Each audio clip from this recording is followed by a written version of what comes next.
الله أكبر الله أكبر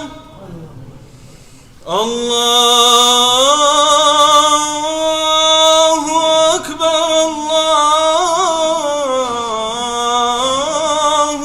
أكبر أشهد أن لا إله إلا الله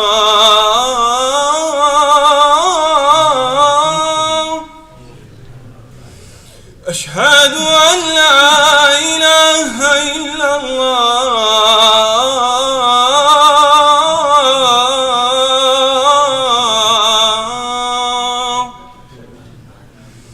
أشهد أن محمدا رسول الله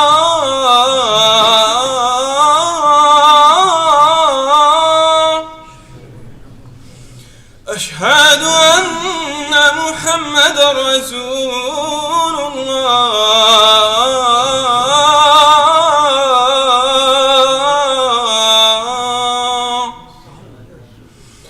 حي على الصلاة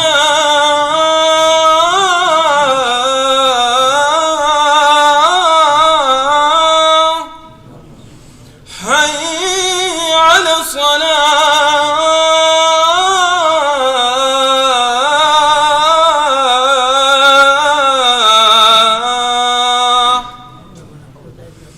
حي على الفلاح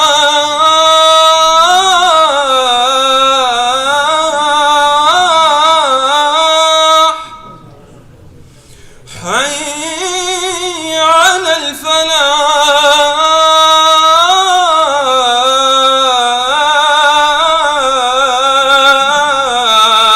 الفلاح الله أكبر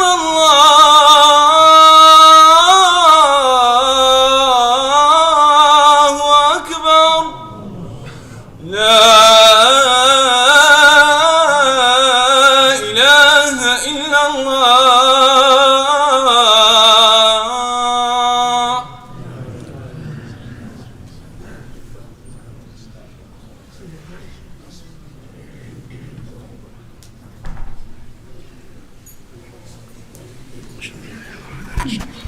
الله أكبر الله أكبر الله أكبر الله أكبر أشهد أن لا إله إلا الله أشهد أن لا إله إلا الله أشهد أن محمدا رسول الله أشهد أن محمدا رسول الله حي على الصلاة حي على الصلاة حي على الفلاح حي على الفلاح قد قامت الصلاة قد قامت الصلاة الله أكبر الله أكبر لا إله إلا الله صفحة سيدي المكمل فرما عليه الله أكبر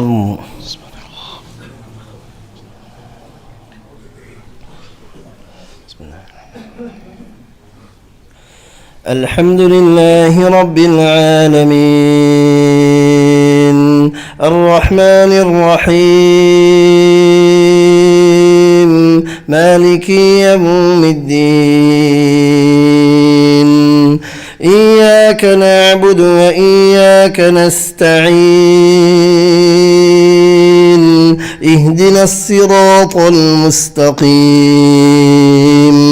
صراط الذين أنعمت عليهم غير المغضوب عليهم ولا الضالين لم يكن الذين كفروا من أهل الكتاب والمشركين منفكين حتى تأتيهم البينة رسول من الله يتلو صحفا مطهرة فيها كتب قيمة وما تفرق الذين أوتوا الكتاب إلا من بعد ما جاءتهم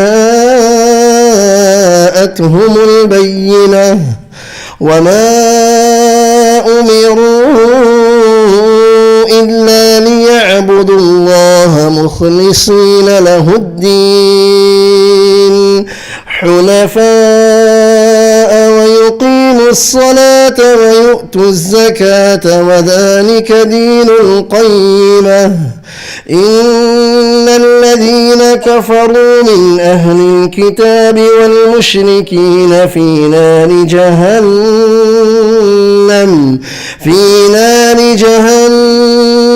خالدين فيها أولئك هم شر البرية. الله أكبر.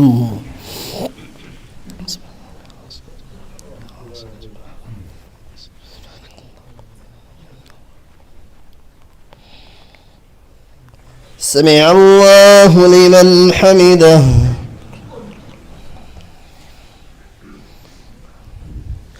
الله أكبر.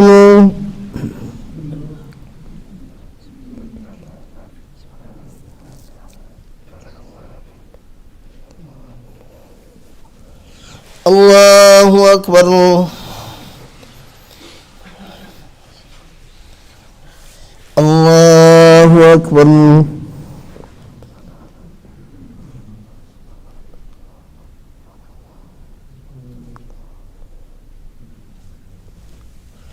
الله أكبر. الحمد لله رب العالمين الرحمن الرحيم مالك يوم الدين إياك نعبد وإياك نستعين اهدنا الصراط المستقيم صراط الذين أنعمت عليهم غير المغضوب عليهم ولا الضالين.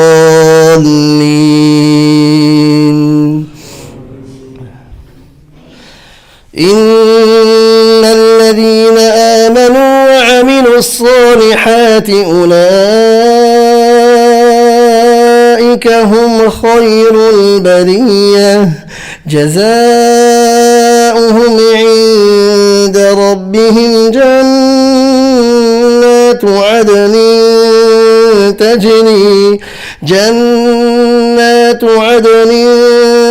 تجري من تحتها الأنهار خالدين فيها أبدا رضي الله عنهم ورضوا عنه ذلك لمن خشي ربه. الله أكبر.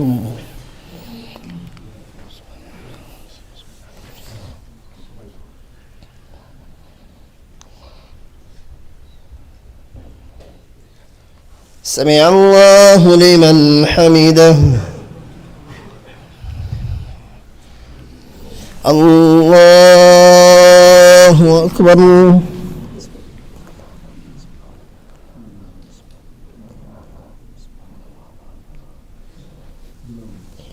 الله أكبر. الله أكبر.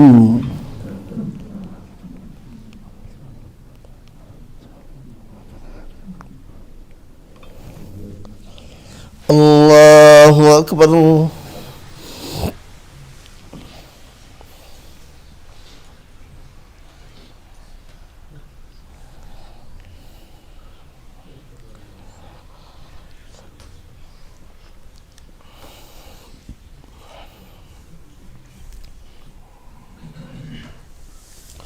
الله أكبر.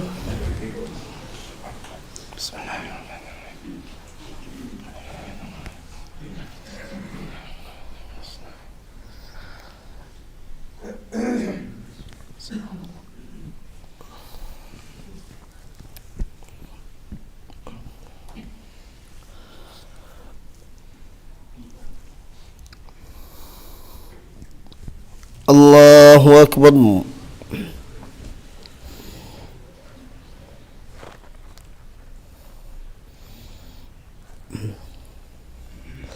سمع الله لمن حمده. الله أكبر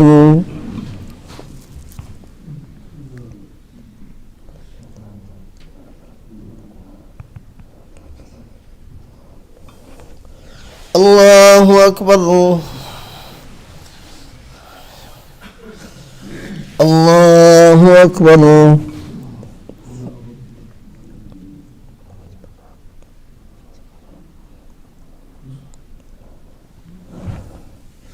الله أكبر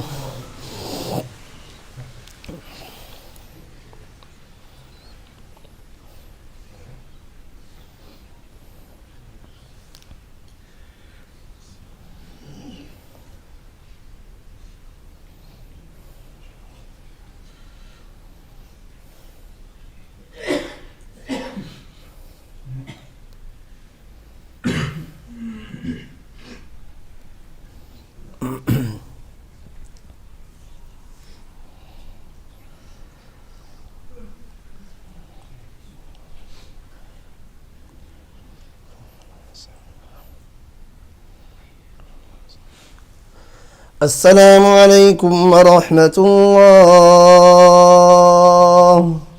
السلام عليكم ورحمة الله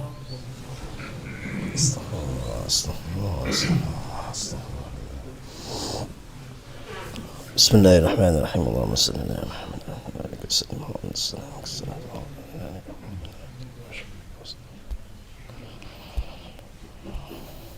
برحمتك يا أرحم الراحمين.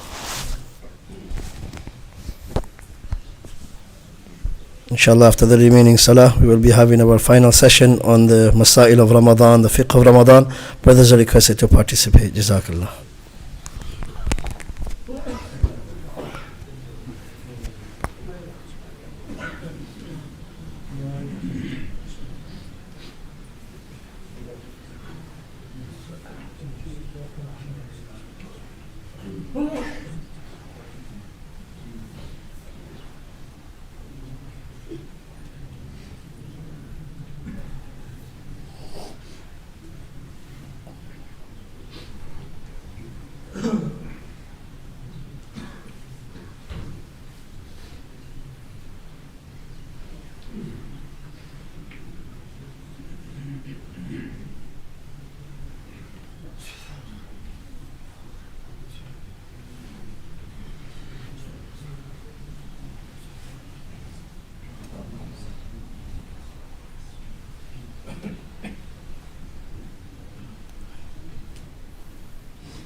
Those brothers who have completed the salah requested to come forward.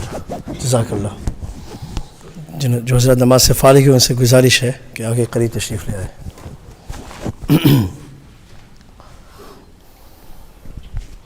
Bismillah ar-Rahman ar-Rahim. Nahmaduhu wa nusalli ala rasulihi al-karim amma ba'd.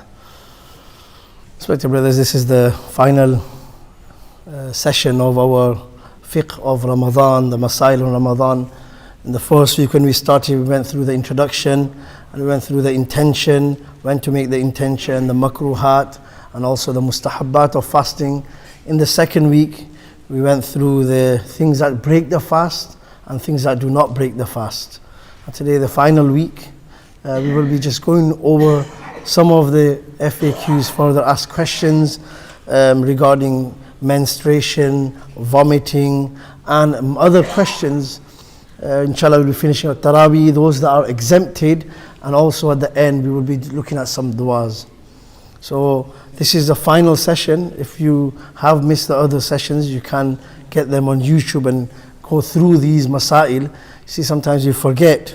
There are principles that we might learn or we might need to learn. And if one still thinks that we need to learn more, then inshallah we could always ask. This session is going to be very short, inshallah, because we're just going to finish the remaining slides off for the FAQs, inshallah. So last week we left off about menstruation starting the women. This is for the women folks listening at home, or if we know the masla, we can relate these Masa'il to our sisters and mothers, that what should they do during the month of Ramadan. So in a hadith, the Prophet sallallahu alaihi wasallam, says Aisha radiyallahu ta'ala anha, she says that Prophet sallallahu, we passed through the period of menstruation and we were ordered to complete the fast later, but were not ordered to complete the prayers. So women that goes through menstruation periods, she will, the salah is ma'af, she does not need to make qaza of them. But with regards to fasting, she has to make qaza of them. So that's a hadith that Aisha radiallahu ta'ala says mentioned in Bukhari. Now the Masa'il, there are three types of women. See, the three types of women, meaning the menstruation during Ramadan, there will be three situations a woman may find herself in. Number one, that the Ramzan has begun in the state of menstruation. So before Sha'ban, just before Ramadan, end of Sha'ban, her menstruation period cycles started. And when they started the month of Ramadan, say 28th or 29th of Sha'ban, it started, the month of Ramadan starts. What does she do at that time of the first Ramadan? Second situation scenario, where during the day in the month of Ramadan, when she is fasting, the menstruation has started. What does she do during that time? And the third one is it stops. She is going through her menstruation periods, but then her menstruation stops. What does she do? So for the first one, Ramadan has begun in the state of menstruation. So what she will do is, because she has started the month of Ramadan with her menstruation, she can eat, and she may eat in the manner that no fasting person sees her. Because it's the first Ramadan, she's not fasting, she's not allowed to fast. So when she's not allowed to fast, because her Ramadan has started through menstruation, she will eat during the day as normal, but not in front of the fasting person. Second scenario, same ruling, that menstruation starts during the day. So during Dhuhr time it started, after 11 o'clock it started. Then what does she do? So during the day all the way up to Maghrib, she is allowed to continue eating, but not in front of a fasting person. And the last one, the only ruling different is for a menstruation that stops during the day. So she was going through her menstruation period, the cycle, and say Dhuhr time she became pak. At Dhuhr time she became pak. From now Dhuhr to Maghrib, what does she do? That's the only, she will stop eating for the respect of, even though she's not fasting, because she started her day with menstruation, so she won't be fasting. So when she won't be fasting Dhuhr time, what she will do till Maghrib time, she will not eat out of the respect of the Ramadan. Even though her roza won't be counted, even though she may be eating at 10 o'clock, 11 o'clock, but then Dhuhr time she becomes pak. She has a pak ghusl, and after her ghusl till Isha time, she will not eat for the respect of the Ramadan. So there are the three rulings. That she may eat in the manner of a fasting person, she may eat again, and that she must conduct herself like a fasting person for number 3. Now rules regarding vomiting, pertaining vomiting. I told you this again, there are sometimes some Masa'il of vomiting, they are different. In a hadith related in Tirmidhi by Abu Sa'id Khudri radiyallahu ta'ala an, the Prophet sallallahu alaihi wasallam said, 3 things do not break the fast of the fasting person. Cupping, we've done that last week. Vomiting, and the wet dream that person has. That does not break the fast. Now the Masa'il on vomiting only breaks one's fast if. So there's a condition. In the hadith it says, vomiting does not break the fast. But there's different types of vomiting. One is deliberately, one intentionally, unintentionally, sometimes full mouth, empty, small, not full mouth vomiting. So these are the conditions. It only breaks if one returns and swallows the vomit down the throat. If you swallow it and you know that you've swallowed it yourself, that will break the fast. Or one's vomit is mouthful intentionally. If it's unintentionally mouthful, then it does not break the fast. But intentionally someone wants to vomit maybe puts fingers down the throat and tries to vomit, and then he vomits mouthful, because this was intentional, deliberate, then this will break the fast. And the first condition, one returns and swallows, whether that's mouthful or not. When you swallow the vomit, that will break the fast. If you have these two maslas, then inshallah everything else. If fast is broken by vomiting, then qaza is only necessary, not kafara. Even if it's intentional, not kafara, you only have to do qaza of that make one. So kafara I mentioned last week, no 60 days of continuous fasting. Then fast does not break by non-deliberate vomiting. Deliberately vomiting less than a mouthful does not break the fast as well. So this is explaining the same thing but in a different way. Deliberately vomiting. So deliberately vomiting mouthful breaks a fast. Deliberately vomiting less than a mouthful does not break a fast. If it's less than a mouthful but you swallow it, that will break the fast. So just to make it easy, vomiting does not break the fast, whether it is full mouth, or mouthful or less than mouthful. It doesn't break the fast as long as you're not swallowing it. As soon as you swallow, whether it's mouthful or not, it will break the fast. Or you deliberately vomit and it's mouthful, then it will break the fast. So these are the only two scenarios.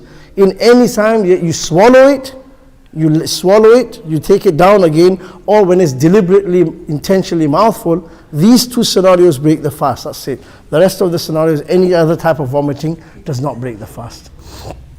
Now there's few other questions that, further asked questions. How does one decide when vomiting is a full mouth?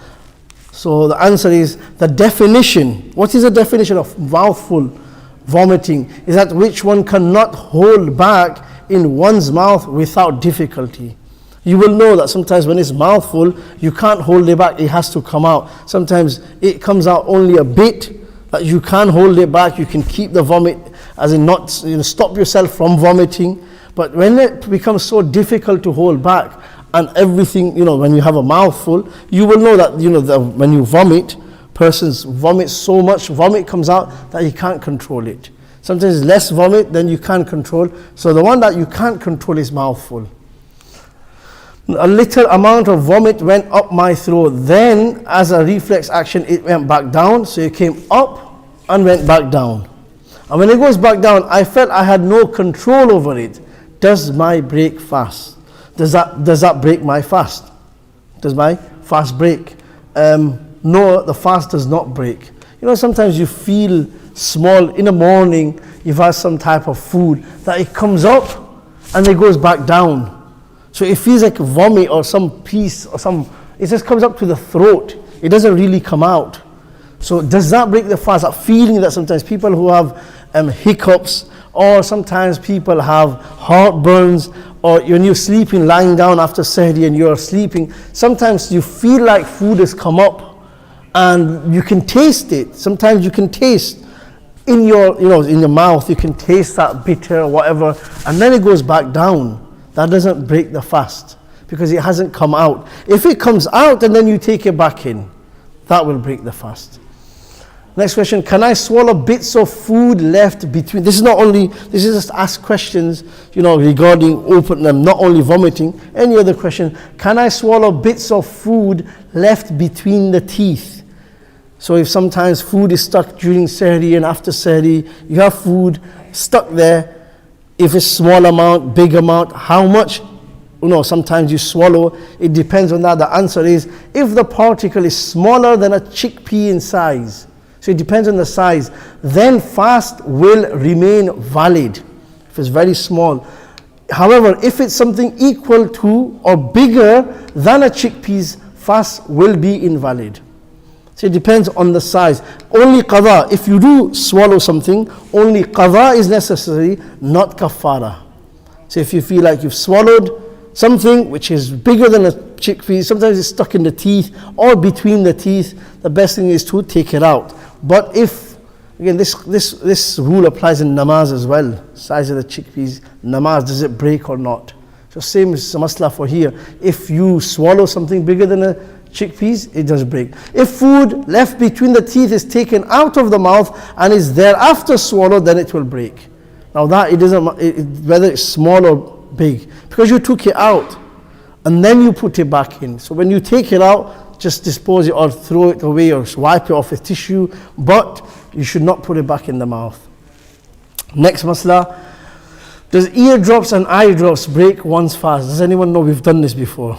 Remember the usul. All of this, remember the usul. What is the usul? The principle is anything that you eat, it goes into the brain or the stomach, that breaks the fast. So sometimes there's a principle I mentioned, anything that goes from any of the passage, this is a usul, anything that goes into the brain or anything that goes into the stomach, from whatever passage, from the ears, the eyes, the nose, the mouth, or the private parts, whatever the passage that we put anything, or from the body, if something goes into the brain or something goes into the stomach, it will break the fast. Now, according to that, you have to understand, eardrops, when you put something in the ear, there's actually a ikhtilaf, a difference, that when you put something in the ears, does it break the fast or not? And when you put it in the eyes, no, the fast will remain valid. But because when you put it into the eyes, it just remains on the eyes. Even eardrops, there are some ulama that say it goes into the brain. Some medicines go into the brain, so it may break the fast. But others have said that it just remains outside. It doesn't really go inside the brain. It doesn't reach the brain. It doesn't reach the stomach, so it doesn't break the fast. So, for example, if someone takes something up their nose or you put something, would that break the fast? Because that does go into the throat and sometimes it's swallowed and it goes into the stomach. So that will break the fast. But the eye drops, it doesn't break the fast. Having dental treatments or tooth extracts breaks one fast or not. I mentioned this similarly last week. If you know the usul, if you know the principle, then it is easy to understand. You might have an appointment after 2-3 months you've been waiting, and you have an appointment in April, you have to attend. Now they said they're going to take out the tooth. What are you going to do? The answer is, provided that I mentioned last time, the water or the blood or any part of liquid do not go down the throat, the fast is not invalidated. So what they will do, they inject it and they'll make it all numb. If you want to take the teeth out, they'll inject it. So injecting it just stays there, the medicine. It doesn't go into the brain, it doesn't go into the stomach, so it doesn't break it. It makes numb. Sometimes they put in that, they try to clean it. So by cleaning it as well, if there's no water, they're just cleaning it, then it doesn't break. They'll just pull the tooth out. Some people, it bleeds, they start to bleed, then that blood, if it's swallowed, they will break it. If it's not swallowed and you spit it out, it doesn't really break it. So you can take the teeth out during the month of Ramadan. You can have any dental treatment, cleaning the teeth. You can even, put a filling in as long as it does not go down the throat. It is advised to be cautious and schedule the appointments outside the fasting hours. But that's again, if it's possible, then yes. If it's not, then there's nothing you can do about it. But if, for example, something does go down, blood goes down, water goes down, gargling, then you will only have to do qaza and not kaffara. Okay. Next question, does smoking cigarettes or e-cigs break one's fast? And the answer is yes, because it's intentional. Smoking cigarettes, e-cigs, shisha, other small similar items will break one's fast. Because it's intentional, a person will do it intentionally, he won't by mistake, unless he does it forgettingly, wakes up. But if it's intentional, qaza and kaffara are both necessary. Because there is no need to smoke, a person chooses to smoke himself, and because it's intentional. Again, if he's forgetting, he wakes up and his habit is to smoke a cigarette when he wakes up and he forgot that he was fasting and if he forgets, as soon as he remembers though, should duck it out. Well, sorry, but if you do smoke cigarettes, any shisha, anything else, it will break the fast. Does taking an injection, we've done this masla as well, take injection. I told you the principle, it depends whether injection is given to you. Some people want to take vaccines. So obviously it's normal in the hand, then it's fine. But again, the fast will remain valid. But if it's injected, insulin or maybe injected in the stomach, it might go to the stomach, then that will break the fast. But usually your vaccines or injections are in the hands, then it doesn't break the fast. Nursing women need to fast. Nursing women, breastfeeding women, she's had a child, maybe in Shaban, the baby is born. Now the month of Ramadan has entered. What does she do if she has to breastfeed the child? So what is the masla on that? If the nursing, breastfeeding woman, mother fears that she or her child's health will be endangered by her fasting, because obviously, you know, the food that she eats, that's how Allah Ta'ala, the milk is produced, and because she's, for herself, she's eating and she needs energy. So if she thinks by breastfeeding, and then because she's going to be nursing and breastfeeding the child, what's going to happen? Her health may be, endangered by her fasting. She will be excused from fasting that day and will have to do qaza only after Ramadan. For the same reason, a pregnant woman will be excused from fasting. Woman, she's pregnant, it depends again on the woman, depends on the month, depends on the woman. Sometimes, mashallah, some of them can bear fasting and go through the day without eating, because when the baby is in the stomach, when the mother, whatever she eats, that's the food. Allah Ta'ala gives that to the child in the stomach. That's how Allah Ta'ala provides a food for the child. It depends on the woman. She might be weak, and if she's weak and she's going to endanger her health, and because of her health is going to affect her health and the baby, then she should not fast.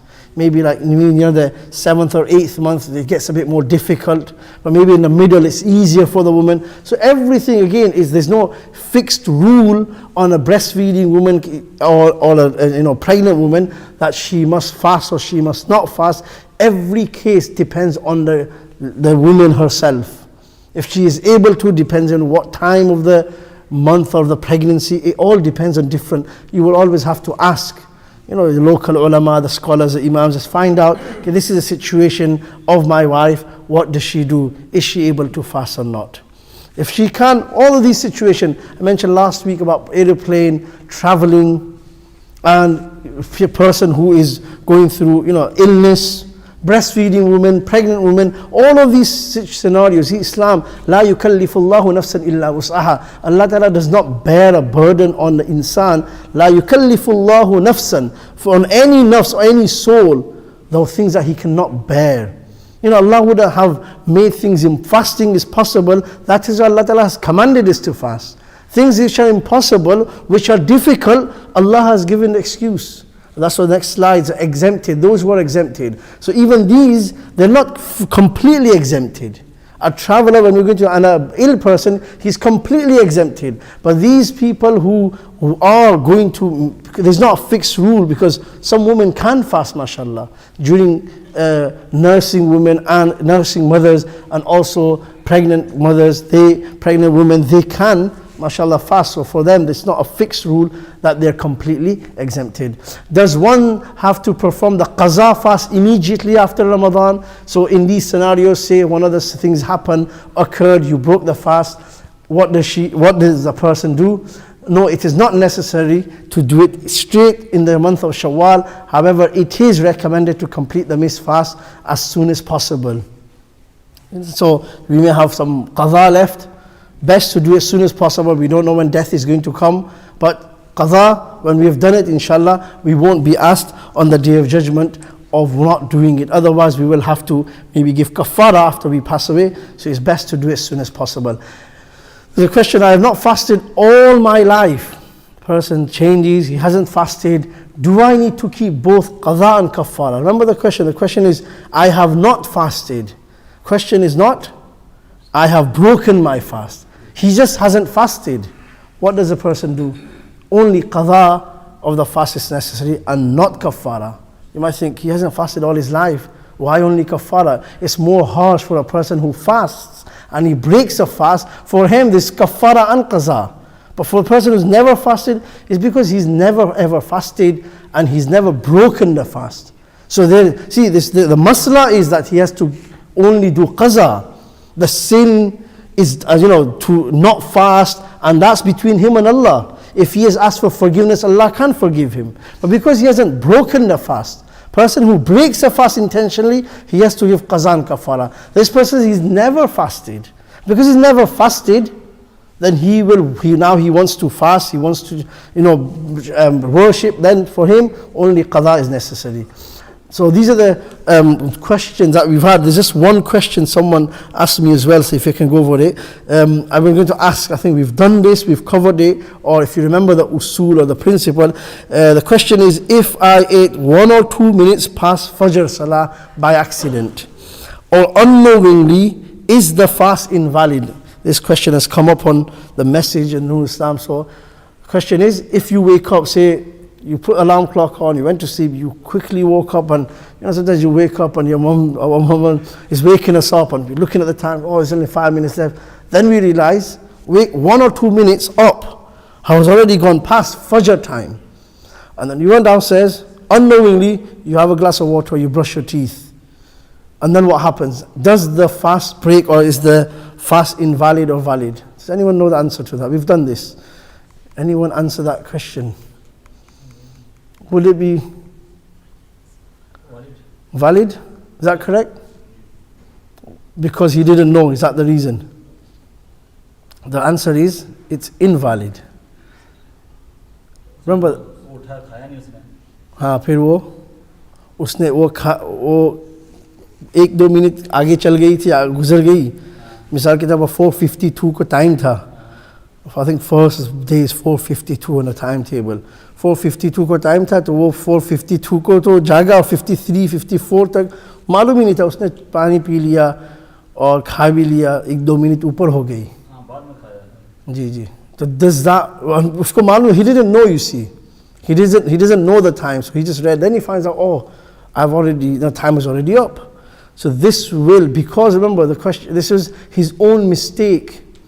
Remember the question, the question or the things that break the fast, it came up on there, that if someone thinks the time has come for Maghrib Salah, meaning sun has set, and he breaks the fast, the sun had not set, but he thought the sun had set, and he broke the fast, this fast during that day will be invalid. Because it's his own knowledge, or he made the mistake. Remember, there's two things. One is mistake, one is forgetting.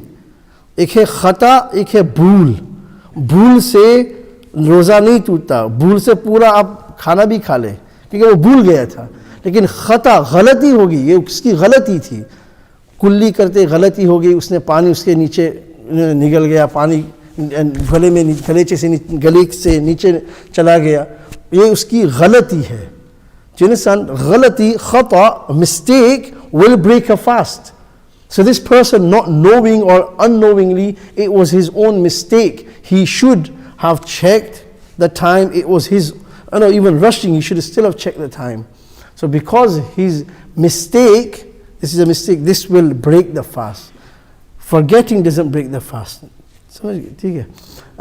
Just one more question is just, can you combine qadha fast with the days of Shawwal? So for example, someone had 2-3 fasts that he became invalid for some reason. Then the month of Shawwal comes and he wants to fast, and he wants to combine them together. So the answer is yes, it is permissible. It says in a hadith that if you keep 6 months of fast in Shawwal, it is as though he has fasted the whole year. So then he has 3 of the qaza and say 3 Shawwal. Hopefully, again, we just say that if doing so, one should principally make intention for doing qadha, but could also make a second intention of fasting in the 6 days of Shawwal. You can combine them, because it says, it is hope from the mercy of Allah that along with the missed fast being made up, one will also receive fasting in Shawwal, because it's in Shawwal. So if you do miss fast, then do it in Shawwal.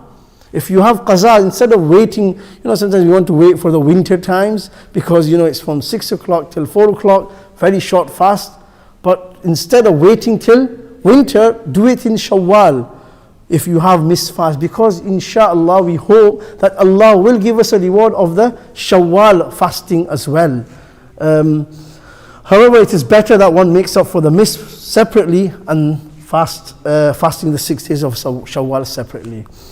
Now they are exempted. Who are exempted from fasting? There's only 2 more points. Number in the Quran, it says ayyaman ma'dudat, after the kutiba alaykum as-siyam ayat. فَمَنْ كَانَ مِنْكُمْ مَرِيضًا أَوْ عَلَى سَفَرٍ. If one of you are sick or one of you in a journey, a musafir, you are exempted. person who is musafir, a traveler, will do qaza after the month of Ramadan ends, and an ill person. And the ill person will do qaza, or if long-term illness, then he will have to give fidya. Okay, these are the only two completely exempted from fasting. Now, whether that traveling, traveling is shari'i travel, whether the traveling is a comfortable traveling, because he's a traveler, whether it's going, you can have a car picking you up from here, take you right next to the plane, a 5-star, a business class or a first class, plane, and you stay in a 5-star hotel. Because you're a traveler, you are exempted from Shariat. However, it is better if a person does fast. Ill person, if you want to fast and you can fast, then it is better for him to fast.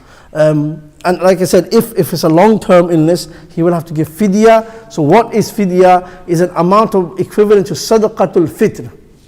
Sadaqatul fitr, again, people have taken the minimum £2, £3.50, £5, £3. The amount you give for sadaqatul fitr, different, depends what you give. Wheat, you can give barley, you can give kajul, dates of different types.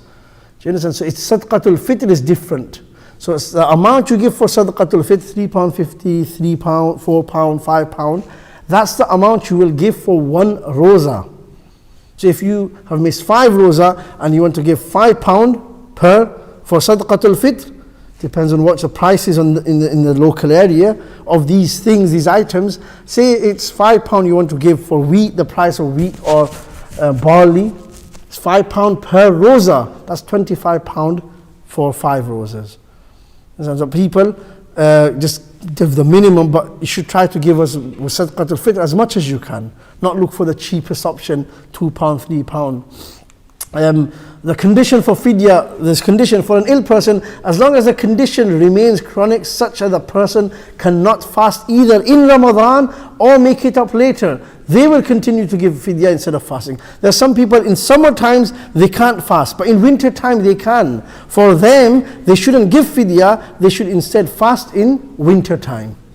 And the final thing, however, if the condition improves in the future to the point that a person is able to fast, then what they will have to do, they will have to make up for all those fasts. So for example, someone has a chronic illness, this month of Ramadan, he is unable to fast. So he gives fidya. It's better, the first option, remember the first option is, can I make it up even in winter time? Because see, fidya is an easy option. Just give money. Give money, I don't have to fast. So people just give the fidya, but even though it's possible he can make up these fasts in the winter, but he gives fidya, but he shouldn't. First option is, wait for winter, try to fast in that time because it's less smaller fast. If still he cannot do it, he gives fidya. And he gives fidya for this month, and this year. And then come next year, mashallah, he's able to fast again. Or Allah Ta'ala cures him in such a way that he's able to fast. Everything's possible. Because a person should never become na'ummid and hopeless that I will never get better.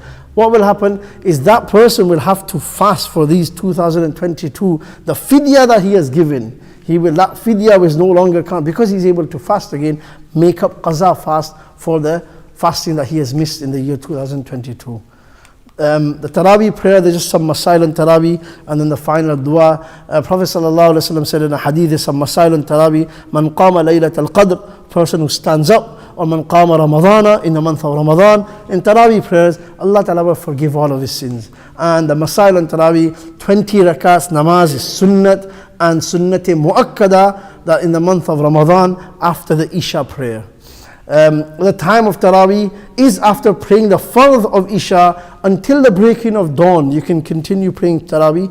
The time, you have Fajr time, fixed time, Dhuhr, Asr, Maghrib. The Taraweeh is all the way up to dawn timing. Taraweeh Jamaat is Sunnat Kifaya as well.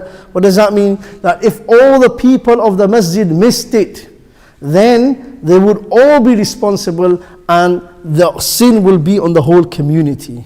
So mashallah, these huffaz that actually lead the Taraweeh in our masajids, they are actually fulfilling the Sunnat-e Kifaya. Due to them, alhamdulillah, we are having the chance to listen to the full Quran. Taraweeh Salah is offered in cycles of 2 each. After every 4 cycles, it is recommended to sit for approximately, this is Asal Masla, the time it takes to offer 4 cycles. Taraweeh, it means to actually rest between the 4. We have just a small dua sometimes, we can't read it. You can do while sitting, one may keep quiet, recite the kalima, or the salutation, Durood Sharif, or recite tasbih. Any tasbih, Subhanallah dhil mulk, Subhana dhil jabarut, Subhana dhil mulki wal jabarut, Subhana dhil izzati wal azmati wal haybati. That long Subhana, that's all tasbih. You can pray that if you know it off by heart. You can pray any other tasbih, but you should pray something. If you don't know anything, just pray Durood Sharif. It is mustahab to delay the Taraweeh until 1/3 of the night has passed. But because due to people having work difficulties, half a night is very difficult, but there is no harm if you do it early, so we just pray it straight after. Just as a Taraweeh Sunnat Mu'akkada for men, same way it is Sunnat Mu'akkada for women, folks at home.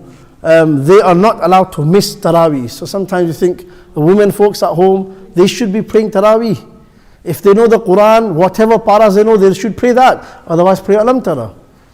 Or pray 1 para, 2 paras, whatever they know, they should try to, they should pray at home. The 20 rakats of Taraweeh are to be prayed in 2 rakats.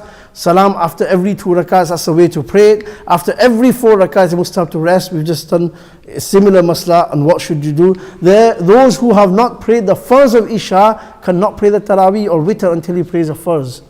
So farz is very important. Pray the first salah, then is Taraweeh. Similarly, those who pray the farz of Isha alone can pray Taraweeh with Jamaat. So you don't have to pray Isha with Jamaat. Isha can be prayed alone, but Taraweeh, the condition is after Isha Salah. If you have prayed the Isha farz with Jamaat and then pray the Taraweeh alone, he can join the Jamaat for witr. So people do that because they're doing their own witr, Taraweeh.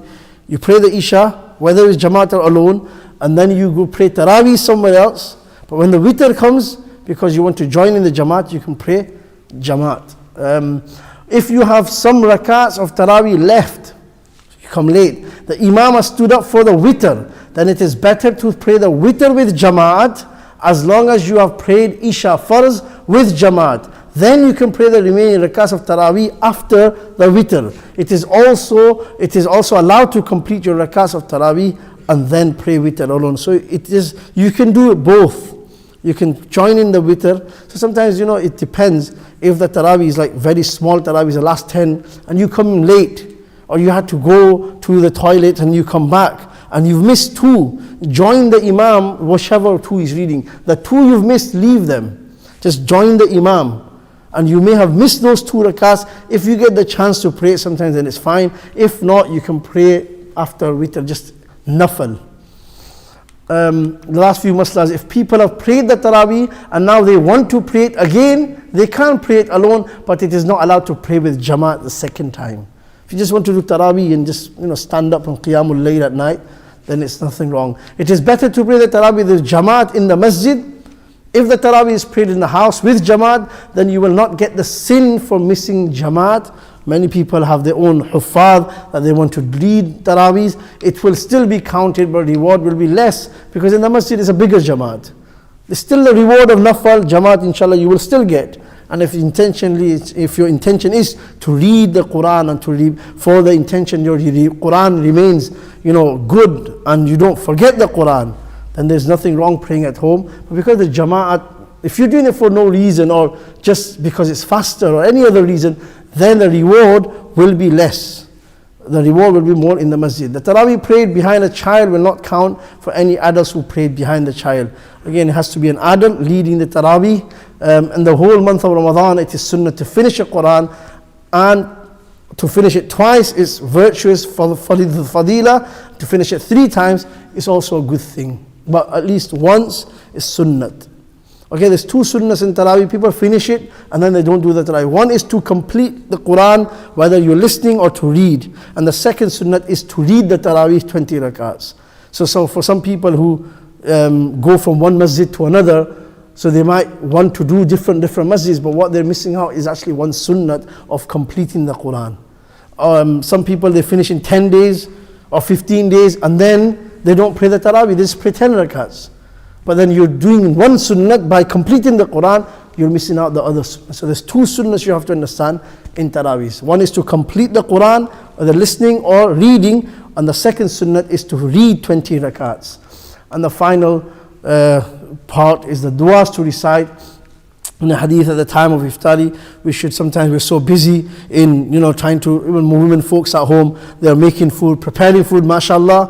We are sometimes so hungry, but the time of iftar, a fasting person's dua is accepted. So the dua, Allahumma laka samtu wa bika amantu wa alayka tawakkaltu, is in one narration, wa ala rizqika aftartu. The dua you should read whilst you break the fast. So we sometimes make dua before Maghrib, but we forget that duas are sometimes accepted after Maghrib, when the iftar time has begun. We sometimes make the dua before Maghrib and forget the dua, this dua, and also the second dua, ذهب الظمأ وابتلت العروق وثبت الأجر إن شاء الله. ذهب الظمأ, that Allah Ta'ala said the thirst has gone, the veins are moistened, and the reward is established if Allah will. This is a dua as well after iftar. And with that dua, you can say, Allah forgive me, oh Allahumma ghfirli, Ya wasi al-fadli ighfirli. We sometimes, just a masla, we sometimes think the only dua is before iftar, before the adhan. When the iftar time happens, these dua of the hadith, it's at the time of iftar, when you have taken the water, or when you have drank the water of the kajur. That's the time these dua should be recited. We are so sometimes busy in eating the food because we're hungry, and we have fasted all day, we forget the du'as. To remember Allah at that time, that's when Allah Ta'ala will accept your dua as well. So we should also make dua at that time as well. And that's the end of the slide. Wa akhiru da'wana alhamdulillahi rabbil alameen. Jazakallahu khairan wa ahsan jaza. Remember this, Ramadan, the month of Ramadan, this is a preparation in terms of Masa'il. So stay away from the things that were makruhat, things that are haram. This all things of halal and haram, things that are make it jaiz, not jaiz, validate the fast, invalidate the fast. The thing is Ramadan, the fasting is ibadat. When you are worshipping Allah, staying hungry for the sake of Allah, for the full month. And then Allah Ta'ala has given us a nice, I was going to do i'tikaf as well, with i'tikaf and i'tikaf with Laylatul Qadr. So many virtues in this month. If one does not make most of this, like we hear in the hadith, you find the month of Ramadan and the full month goes past 30 days. When Allah Ta'ala showers down His mercies for forgiveness, mercy, and frees thousands of slaves from the itqum minan nar, from the fire of hell, and you have 80,000 years worth, 80 years, 1,000 months of ibadat of Laylatul Qadr, and yet a person is so unlucky or so ungrateful that he doesn't make most of these times. And he just lets it go past by like all the other months. And he says that the person is the worst person, or is the most unfortunate person, is that person who wastes his time in Ramadan. These 3 weeks that we have done, we have completed the Masa'il. Inshallah, next week on Saturday, Mufti Salih Sahib will be going through the preparation of Ramadan spiritually. What should one do spiritually preparing for the month of Ramadan?